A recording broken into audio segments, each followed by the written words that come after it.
I will tell you today about a journey that set out from the heart of Nazi Berlin to penetrate the forbidden walls of Lhasa, high above the roof of the world.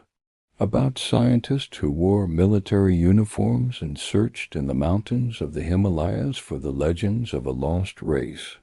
Why did Himmler, the second man in the Nazi Party, insist on sending an expedition to the heart of Tibet? And how did the leader of the expedition, Ernst Schäfer, survive a personal tragedy that almost ended his dream before it began? What is the world ice theory that the Nazis tried to prove on the mountain peaks? How was Schäfer able to secure funding for his journey far from the empty coffers of the SS? With what kind of intelligence and trickery did they use shared religious symbols to persuade the monks to cooperate with them? Why was the anthropologist beggar measuring the skulls of Tibetans and making molds of their faces? Was the expedition a cover for military espionage operations aimed at striking British influence in India? What was the secret behind the messages and congratulations Himmler broadcast over the radio toward the mountain summits? And how did they escape with 120 sacred volumes and thousands of samples just before the outbreak of the World War? What happened to the members of the expedition after their return? And which of them ended up in the horrifying laboratories of Auschwitz? Why did their diaries remain secret and hidden for more than 60 years? It is the story where science mixed with ideology, adventure with politics, and the search for origins with racial obsession. The SS expedition to Tibet, 1938 and 1939. Welcome to Sleeping Radio Channel. Tonight I will tell you about a strange journey that began in the heart of Nazi Berlin and reached toward the forbidden city of Lhasa on the roof of the world. This is a calm, slow story for you to listen to as you relax, close your eyes, and drift gently toward sleep. It is the story of scientists who wore military uniforms and left Europe searching in the Himalayas for legends of a lost race. It is also the story of how politics, obsession, and dreams of power were woven quietly into what looked on the surface like a simple scientific expedition. Before this journey began, the world was already shaking under the weight of change. Europe was still wounded by the great economic depression that had swept through the continent in the 1930s, and out of that wound grew radical ideas and hard, unforgiving movements. In Germany, Adolf Hitler had tightened his grip on power since 1933, turning the fragile Weimar Republic into what he called the Third Reich. In Italy, Benito Mussolini was praising the glory of ancient Rome while he built his own fascist state step by step. In Britain, King George VI had taken the throne after his brother stepped down. At the same time, Prime Minister Neville Chamberlain tried to calm the storms of Europe with a policy of appeasement, hoping that by yielding and negotiating he could avoid another devastating war. Far away in the east, the Empire of Japan, under Emperor Hirohito, was expanding fiercely into China. From these movements a dark alliance began to form, later known as the Axis powers, while other totalitarian systems, from Nazism in Germany to communism under Joseph Stalin in the Soviet Union, fought for control over the future of humanity. The Second World War did not appear from a single sudden event. It grew slowly from the harsh Treaty of Versailles that had humiliated Germany after the First World War, feeding bitterness and a desire for revenge deep inside German society. Tension rose higher when Hitler demanded the Danzig Corridor in Poland and moved to absorb Austria and parts of Czechoslovakia. Then, at the beginning of September 1939, German forces invaded Poland, forcing Britain and France to declare war and opening the gates to a conflict that would take tens of millions of lives. 1 year before that war began, Heinrich Himmler, the powerful head of the elite SS forces, was already dreaming of something far beyond ordinary military power.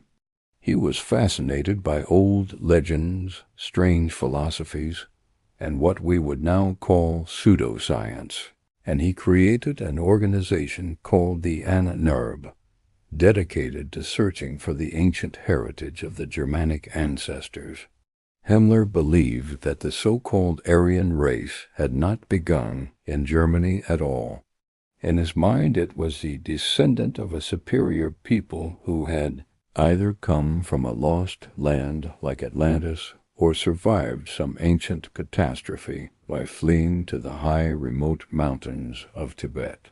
To feed these ideas, he supported the plans of a young and ambitious natural scientist and bird expert named Ernst Schäfer. Schäfer dreamed of exploring wildlife and nature, but he agreed to take Nazi funding and to allow his expedition to become a mixture of scientific research and ideological mission. The official reasons for the journey were layered and complex. There was a racial motive, a desire to find proof that noble Aryan ancestors had taken refuge in the Himalayas long ago, and there was also a political goal, the hope of gaining the sympathy of the Dalai Lama and the Tibetan authorities in order to stir up resistance against British rule in India. Alongside these aims, there were supposed scientific projects that focused on measuring the skulls of the local population and comparing them with German measurements. Behind these cold measurements lay the disturbing idea that the shapes of bones and faces could reveal inner worth and could prove that some peoples were purer or higher than others. In April 1938, the expedition of 5 scientists finally began its journey, traveling by way of Calcutta in India before attempting the long, difficult road toward the Tibetan capital, Lhasa. The route was hard, the conditions severe, yet they managed to reach the city that many Europeans still thought of as closed and mysterious. They spent several months there, moving slowly through the monasteries, streets, and valleys. During that time, they filmed thousands of meters of motion picture film, took countless photographs, and collected hundreds of plant and animal samples from the surrounding region. One of the most unsettling figures among them was the anthropologist Bruno Beger. He spent long days measuring the heads and faces of hundreds of Tibetan men and women, believing that through these numbers and angles he could find hidden Aryan features in the priests and monks of the high temples. The expedition ended with their return to Germany in August 1939, just a few weeks before the war exploded across Europe. They were welcomed as heroes at the Munich airport, greeted with admiration even though their results were thin and their science weak and heavily influenced by ideology. From a strictly scientific point of view, their work did not provide strong or clear discoveries. Yet the story of their journey to the roof of the world would later become fertile ground for fantasies, conspiracy theories, and tales about Nazis searching for secret powers in the heart of the mountains. Heinrich Himmler, the man who held the title of Reichsführer of the SS, was never satisfied with ordinary military ambitions. He wanted legends, symbols, and grand narratives to serve his cause, and he saw in Ernst Schäfer a useful tool, a respected scientist whose reputation could help decorate the image of Nazi Germany. Schäfer had already caught his attention through 2 earlier expeditions to China and Tibet, one carried out between 1930 and 1933, and a second one from 1933 to 1936. These journeys had proved that Schäfer could endure harsh conditions and navigate complex regions. When Himmler asked about Schäfer's plans for the future, the scientist told him that he wished to lead another expedition deep into Tibet. He hoped this new journey would take place under the Cultural Department of the Foreign Ministry, or with the support of the official German Research Foundation. Far from the heavy hand of the SS, Himmler, who was deeply fascinated by Asian mysticism and the idea of hidden Eastern wisdom, saw this as a perfect chance. He wanted the expedition to leave under the umbrella of the NNAB, the institution he had created within the SS to search for the supposed racial origins of the German people. His ambitions did not stop there. He also wanted Schäfer to conduct research that would support the strange theory of Hans Horbiger, known as world ice theory, which claimed that cosmic ice and frozen worlds shaped the universe in a way that fit nationalist and mythic ideas more than real science. Schäfer, who still cared about genuine scientific practice, strongly refused to include Edmund Kiss, a passionate supporter of world ice theory, among his team. To protect the seriousness of his work, he wrote down 12 strict conditions to guarantee the independence and integrity of the expedition's scientific goals. Because of this resistance, Wolfram Sievers, a senior officer in the NNRB, sent harsh criticisms about the expedition's aims. His objections contributed to the organization's decision to refuse financial support, leaving Schäfer without the central funding he had hoped to receive. Even so, Himmler did not abandon the plan. He agreed that the expedition could go ahead, but only on one firm condition, that all members of the team must join the ranks of the SS and become officers within his elite corps. Schäfer suddenly found himself in a difficult position, facing a choice that was not really a choice at all. If he wanted his dream of exploring Tibet to become real, he would have to accept this demand, wear the black uniform, and place his scientific work inside the political framework of the regime. At first he tried to keep some distance through words and symbols. On his early official papers he used the simple title Schäfer Expedition, 1939 to 1938, hoping this neutral name would make it easier to request sponsorship from businessmen and commercial institutions without alarming them. This attempt at quiet independence did not last. Higher orders soon came from the NNRB, demanding that the official name be changed to German Tibet Expedition, Ernst Schäfer, and they insisted that this title be printed in large, bold letters. Underneath it, in smaller print, there had to be another line stating that the expedition was under the patronage of the leader of the SS, Himmler, and carried out in cooperation with the NNRB. In this way, the formal stamp of Nazi politics would remain attached to the mission wherever its letters traveled. Before long, diplomatic problems also began to appear. The German consul general in Calcutta wrote a critical report to the Foreign Ministry in Berlin, warning that such explicit Nazi language on the expedition's documents was unhelpful and risky. From his position in British-controlled India, he understood that these official titles would instantly create suspicion and distrust in the minds of the British authorities, who were already cautious about any German activity in the region.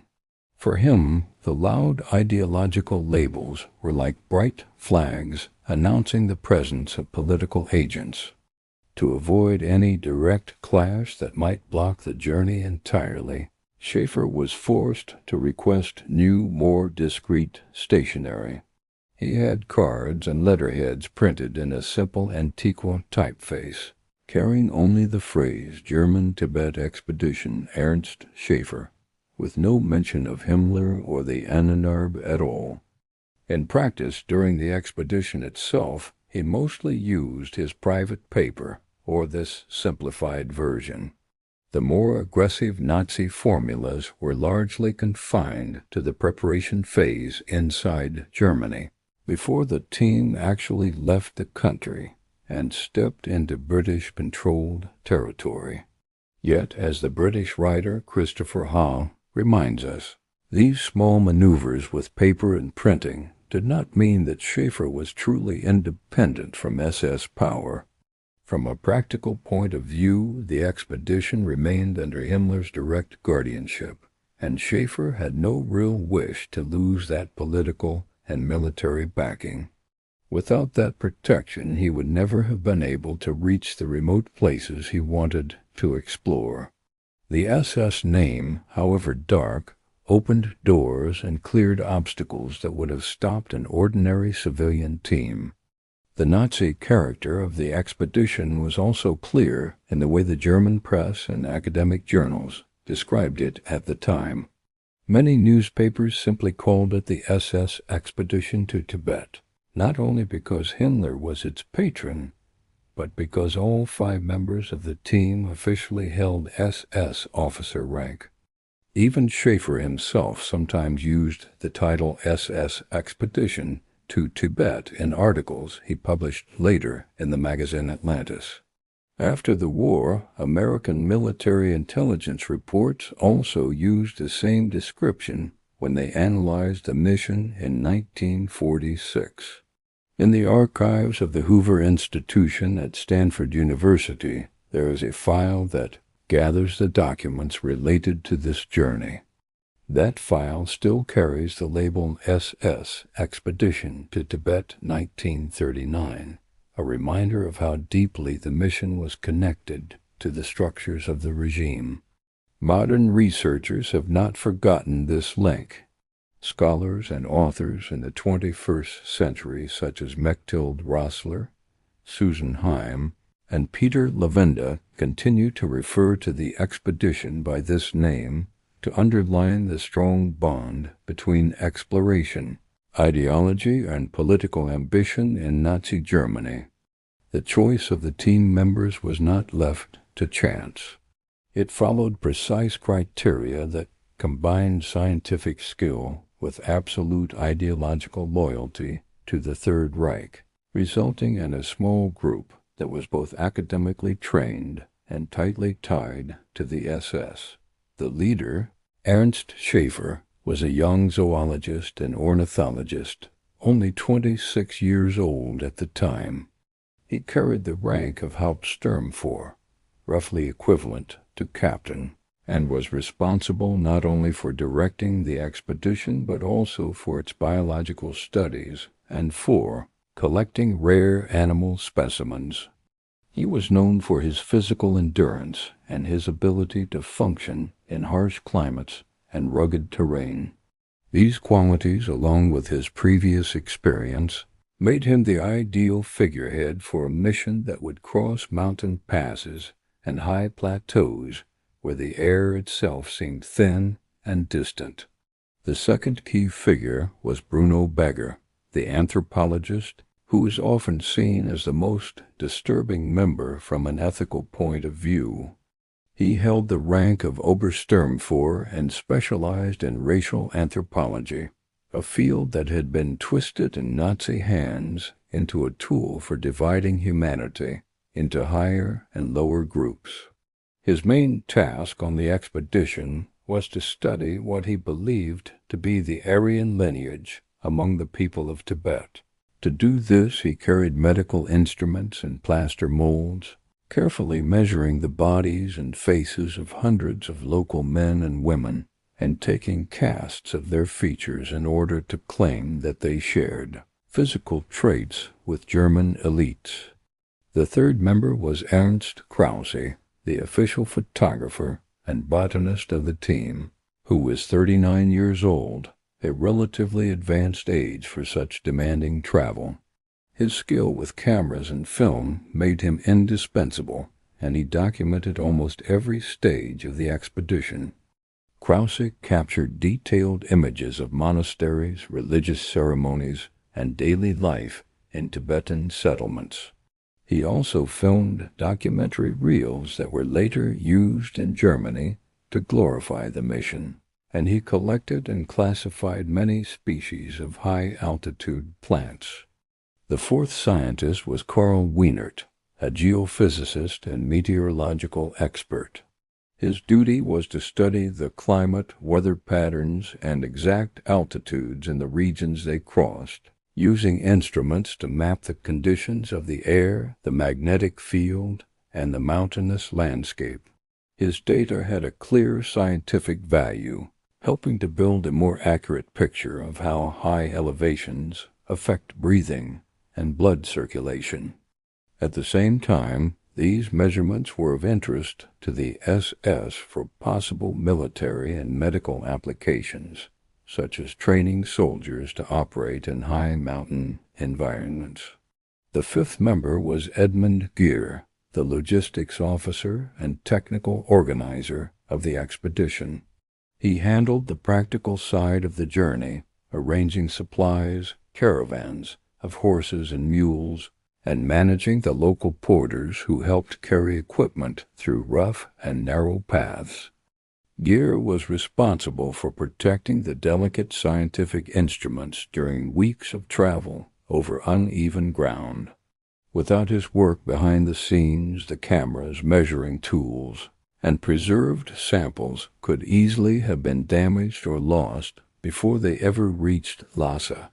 Together, these 5 men formed a group where scientific curiosity and racial obsession lived side by side. They all knew that their reports would be read directly on Himmler's desk in Berlin, and that knowledge pushed them to work tirelessly to satisfy his hunger for legends, symbols, and hidden forces in the distant land of Tibet. The British writer Christopher Hawley also sheds light on the financial network that surrounded this journey. Ernst Schäfer requested a large sum, more than 60,000 German marks, to cover the costs of his ambitious expedition into the Himalayas and the Tibetan Plateau. At that time, however, the coffers of the SS were under strain. The rapid preparation for war demanded huge military spending, and there was not enough money available to fully support a long scientific mission at the edge of the world. Schäfer therefore had to fight a second, quieter battle, this time not against snow and altitude, but against budgets and shortages. He was forced to search for funds on his own, without relying entirely on the central state budget or the direct financial resources of the Nazi Party. The investigative researcher Eisern Engelhardt notes that the Ahnenerbe itself did not finance the expedition as popular tailies often claim. Instead, Schäfer used his wide set of contacts and his reputation to gather money from different sources in German industry and public life. About 80% of the total budget came from a variety of contributors. One of the most important was the Council for Public Relations and Advertising for German Industry, which saw in the mission a chance to associate corporate names with a glamorous worldwide adventure. Other large companies and commercial institutions added generous donations, hoping to share in the prestige of a high-altitude expedition at a time when stories of exploration still captured the public imagination. The German Research Foundation also contributed a share toward the scientific aspect of the journey. There was even support from beyond Germany. The American explorer Brooke Dolan II provided financial help, adding an international flavor to the funding of the mission and showing how complex and tangled its backing truly was. By contrast, the personal friends of Himmler who offered money covered only a small portion of the costs. According to the records, their contributions were mainly used to pay for the return flight to Germany after the expedition was over. Official reports from the United States after the war describe the funding of the expedition as a mixture of public and private money. They also confirmed that the SS paid specifically for the air tickets that brought the team back home once their work in Tibet was complete. Accounting documents show that equipping the expedition with instruments, tools, and supplies cost around 65,000 marks. The journey itself consumed a similar amount, another 65,000 marks, not including the later addition of air travel expenses to the final total. This heavy financial load meant that Schäfer had to keep balancing the expectations of the businessmen who had invested in the expedition with the desires of Himmler, who had provided the political and security umbrella. The mission became a hybrid project, part scientific exploration, part commercial promotion, and part expression of racial and political obsession. Because of this, every step had to be calculated with care, as a failure could damage careers both in the scientific world and within the hierarchy of the Third Reich. A mistake on the mountain could be fatal, but a mistake in politics or money could also end futures in a different, quieter way. The researcher Roger Croston offers a detailed view of the aims of the expedition. He explains that its leaders wanted to create a complete biological record of Tibet and to weave together many natural sciences into one unified picture of the land and its people. That picture included geography, mapping, geology, measurements of the Earth's magnetism, climate studies, and the cataloging of plants and animals.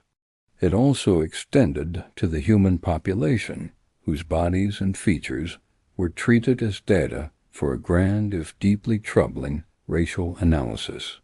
Eisern Engelhardt argued in her work that Schäfer's expedition was a purely scientific one, and that it appears sinister only because of the historical context of Germany in the 1930s. In her view, the researchers were mainly driven by curiosity and scientific interests. Christopher Hawley, however, offers a more cautious and critical interpretation. He points out that while it may sound strange to talk about Nazi botany or Nazi ornithology, other disciplines such as anthropology and medicine were deeply entangled with the ideology and crimes of the regime. For him, the Schäfer expedition is a small but clear example of how German science functioned under the Third Reich. In that environment, the study of human beings and the practice of medicine were used coldly to support a belief system based on killing, exclusion, and the planned destruction of whole groups of people. Strong claims have been made that one of the central purposes of the mission was to investigate whether Tibet could be considered a cradle of the Aryan race. The skull measurements and plaster masks produced by Bruno Beger did little to dispel these suspicions and instead reinforced the impression that science was being bent toward dangerous ideological goals. Hawley also recalls a secret warning sent in 1940 by Joseph Goebbels, the Nazi minister of propaganda, to German newspapers. In that message, Goebbels indicated that the main task of the Tibet expedition had been political and military rather than scientific, and he added that the precise details could not be revealed. At the same time, Roger Croston agrees with Engelhardt that the mission was originally planned as a scientific project. Still, he believes that it was pulled into the nets of Nazi politics and that Schäfer's strong resistance to Himmler's more extreme plans led eventually to the expedition not being officially adopted as a full SS operation in the way Himmler had first imagined. From another angle, the Chinese journalist Ren Yanxi cited an Austrian weekly magazine, which claimed that the first purpose of the expedition was to explore the possibility of turning Tibet into a base for attacks on British forces in India. Its second purpose, according to that report, was to test Himmler's racial theory about a group of pure-blooded Aryans living in Tibet. The American journalist Carl Meiger supports a similar interpretation. He suggests that one of the aims of the mission was to prepare detailed maps and surveys of mountain passes so that Tibet could later serve as a starting point for guerrilla-style operations against British India. The Italian writer Claudio Muti has written that the official plan of the expedition included studies of land formations, climate, geography, and culture. It also included efforts to establish contact with local authorities as a step toward creating an official diplomatic presence. In practice, the 5 researchers did attempt to meet the regent who ruled on behalf of the young Dalai Lama. They visited sacred cities such as Lhasa and Shigatse, moving carefully through their temples and streets, observing, measuring, writing, and filming as they tried to satisfy both the demands of science and the quiet, but constant pressure of the regime that had sent them there. Despite the difficulties imposed by the atmosphere of war, the group succeeded in establishing contact with the Tibetan authorities and people, and they returned to Germany, carrying with them a complete copy of the sacred Tibetan text, Kangyur, which consists of 108 volumes. They also brought mandala models, other ancient texts, and a supposed document related to the Aryan race. And all these documents were preserved in the archives of the Anaib organization to stand as a witness to a journey that combined serious science with hidden political goals. In July 1937, the spark of the Second Sino-Japanese War broke out, which completely destroyed Ernst Schäfer's plans. He had been intending to use the Yangtze River to reach Tibet, and in the face of this blockage, he flew to London to seek permission to travel through India. However, the British government rejected his request outright because it feared the signs of an imminent war with Nazi Germany. The troubles did not stop at the political obstacles, for a tragic incident occurred during the preparations for the expedition. On the 9th of November 1937, Schäfer was on a duck hunting trip in a rowing boat with his wife of only 4 months and 2 servants. Suddenly, a treacherous wave threw Schäfer off balance, his gun slipped, broke in two, and a stray bullet fired, hitting his wife with fatal wounds from which she died. Despite the emotional collapse and psychological crisis he went through, Schäfer returned to working on the expedition only 8 weeks after that personal disaster. In a bold step that cost him the support of the Anaib, Schäfer asked Himmler for permission, once they reached India, to try to force or secretly make his way into Tibet. Himmler approved this plan and began to push it forward by contacting influential figures, including the German Foreign Minister Joachim von Ribbentrop. Indeed, the team left the Italian port of Genoa on the 21st of April 1938, heading to Ceylon, now Sri Lanka, and from there to the city of Calcutta in British India. Just 1 day before the team left Europe, the Nazi newspaper Völkischer Beobachter published an article about the expedition, alerting British officials to its real intentions. Schäfer and Himmler were furious at this leak, so Schäfer submitted a complaint to the SS headquarters, and Himmler in turn wrote a letter to the British Admiral Barry Domvile, who was known for his Nazi sympathies. Domvile forwarded the letter to the British Prime Minister Neville Chamberlain, who in the end allowed Schäfer's team to enter the region of Sikkim, the mountain territory adjacent to the Tibetan border. As soon as the team arrived in the city of Gangtok, the capital of the Sikkim region, the members of the expedition began to carry out complex logistical tasks. They prepared a large caravan of 50 mules and started searching for local porters and Tibetan interpreters experienced with the harsh mountain paths. Meanwhile, the British official Sir Basil Gould watched their movements closely and recorded his impressions of Ernst Schäfer. He described him as an interesting personality, strong-willed, changeable in mood, and deeply learned, but also vain to the point of childishness and careless of accepted social customs. Gould also observed carefully that Schäfer was determined to enter Tibetan territory regardless of the consequences, whether he obtained official permission or not. The team began its actual journey on the 21st of June 1938. They took their route through the enchanting valley of the Tista River, then pushed northwards into the lofty highlands.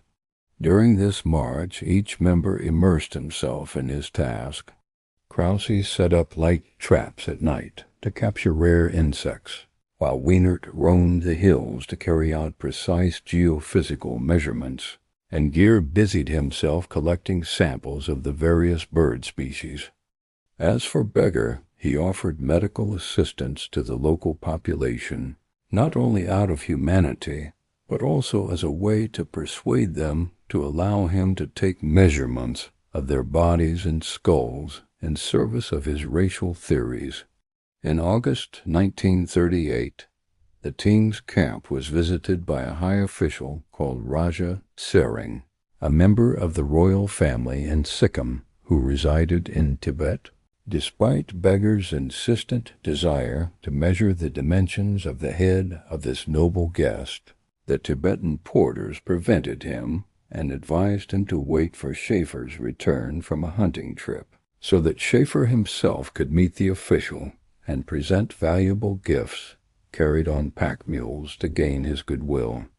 In a decisive turn of events in December 1938, Schäfer and his team received an official invitation from the Tibetan Council of Ministers to enter the country. However, the invitation came with a strict warning forbidding them from killing any animal during their stay, in line with sacred Buddhist religious beliefs. After a quick trip back to Gangtok to secure supplies, Schäfer received good news from Berlin. His promotion to the rank of Hauptsturmführer, that is, captain, in the SS.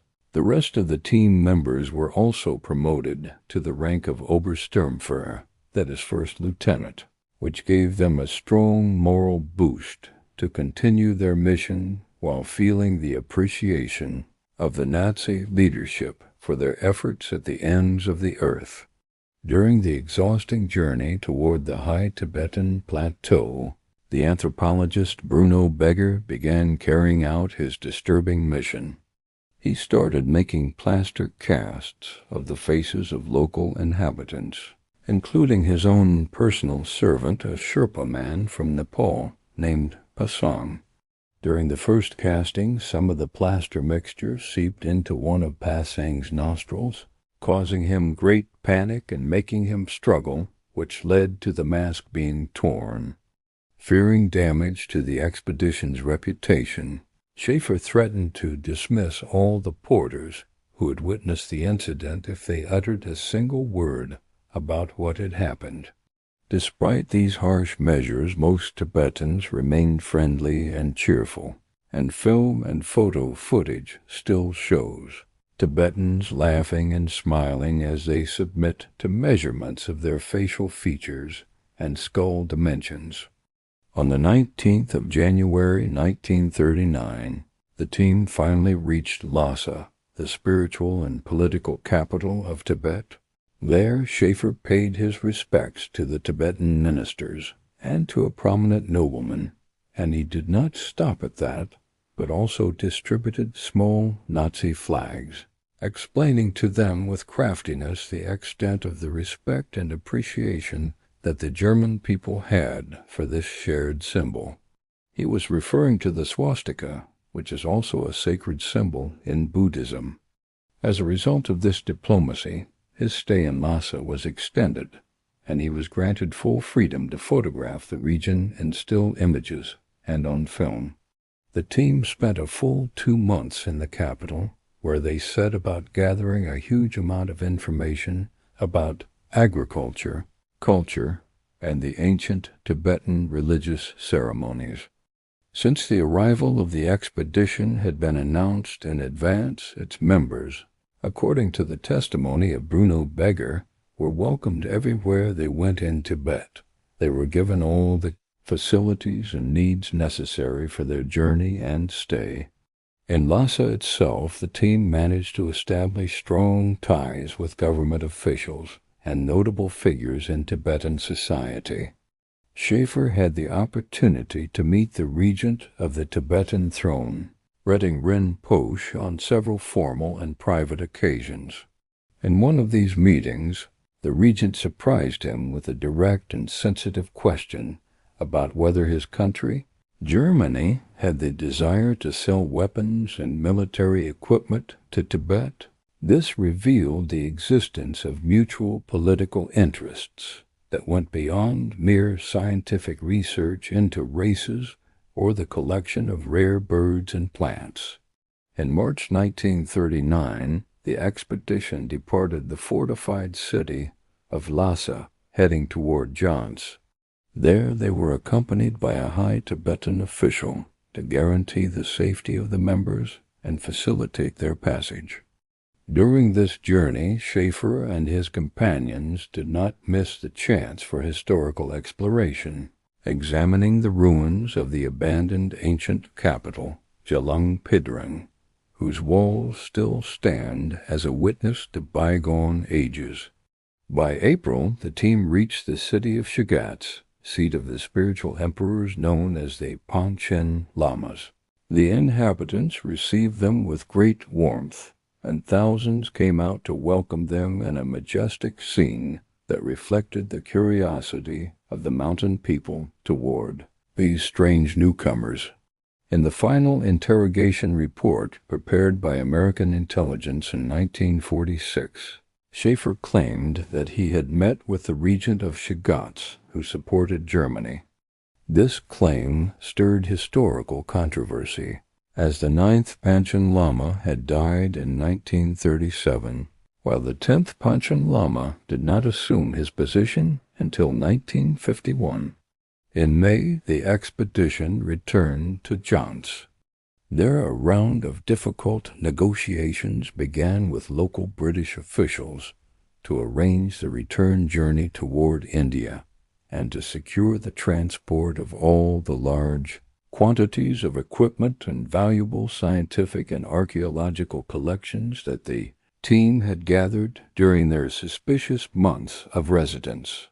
Regarding the file of communications with Germany, Ernst Schäfer remained in continuous and regular contact with Berlin during his stay in Lhasa.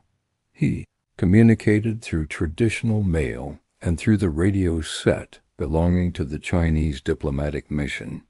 Records indicate that Heinrich Himmler followed the expedition's news with extraordinary enthusiasm, writing many letters to Schäfer encouraging him to continue his research. Himmler even went so far as to send Christmas greetings by shortwave radio to the team members so that his words would reach them while they were on the cold roof of the world.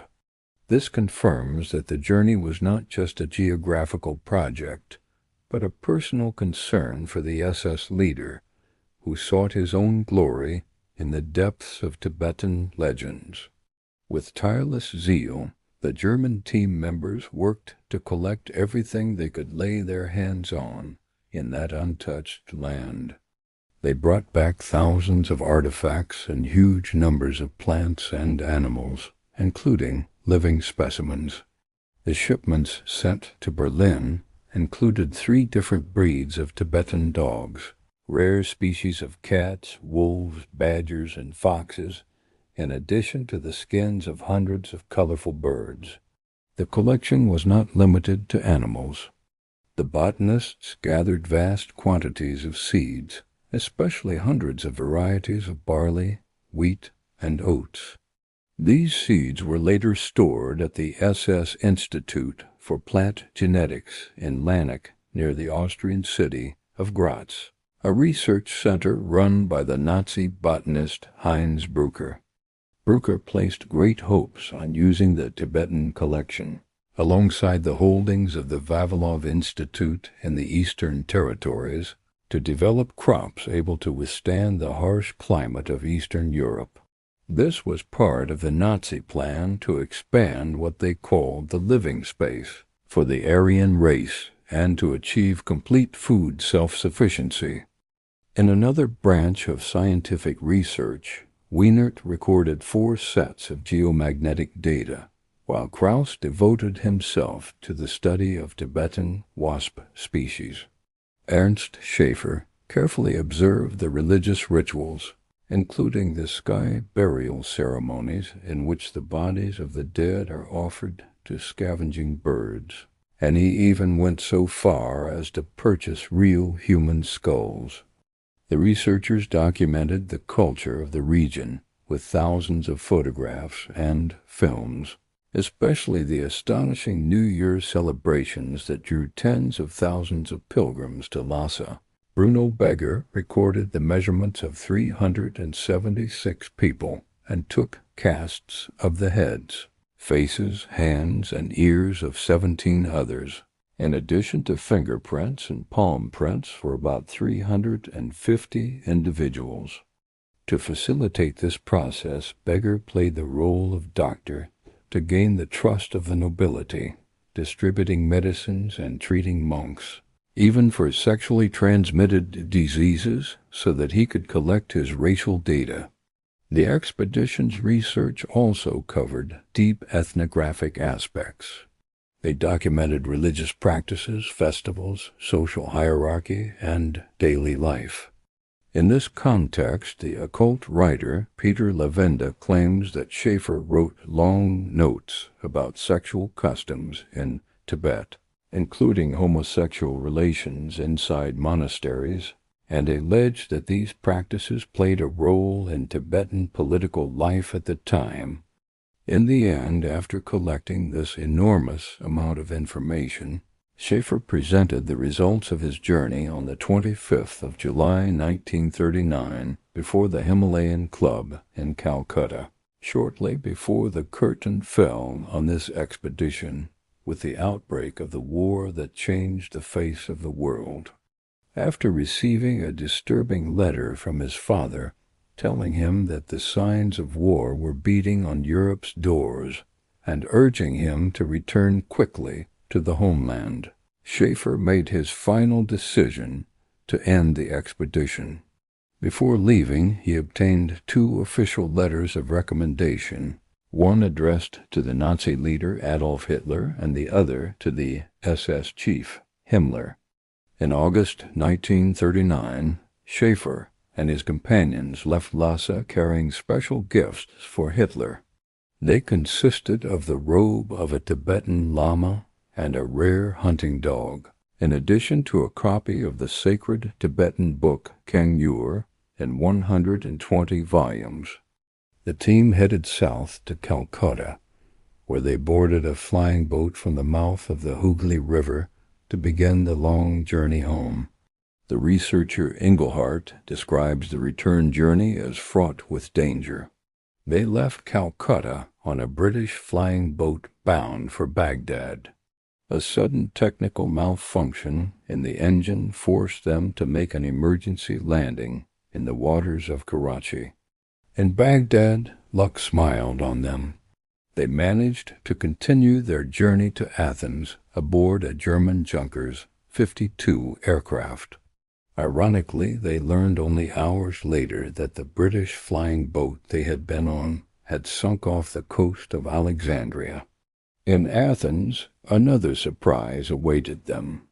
A new special aircraft had been placed at their disposal by order of the German government to ensure their safe return to Berlin. During his interrogation by American military intelligence in February 1946, Schäfer stated that after his return he met with Himmler, who laid before him a plan to send another expedition to Tibet in the event of war. The idea was to win Tibet to the German side and to organize a resistance movement there against the British Empire. But this project never saw the light. After returning to Germany, the paths of the team members diverged.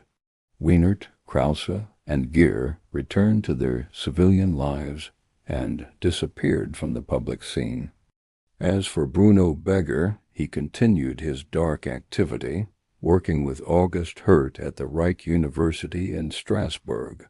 His task was to select a group of prisoners from different races in the Auschwitz camp to serve as experimental material for Hirt's horrific racial research. In 1943, the regime rewarded Schäfer by establishing a special institute for him within the An-Anarab, named the Sven Hedin Institute for Inter-Asian Research, in honor of the famous Swedish explorer who had visited Tibet early in the century. Because of the harsh conditions of war, Schäfer's writings about this journey were not published until 1950, under the title Festival of the White Gauze Scarves, a research expedition across Tibet to Lhasa, city of the gods of the Sacred Kingdom. Beger kept a travel diary throughout the journey that did not see the light until 60 years later, when it was published in a book titled, With the German Tibet Expedition, Ernst Schäfer, to Lhasa. It is said that only 50 copies of this rare book exist. With Schäfer and his companions back in Germany, the story did not end.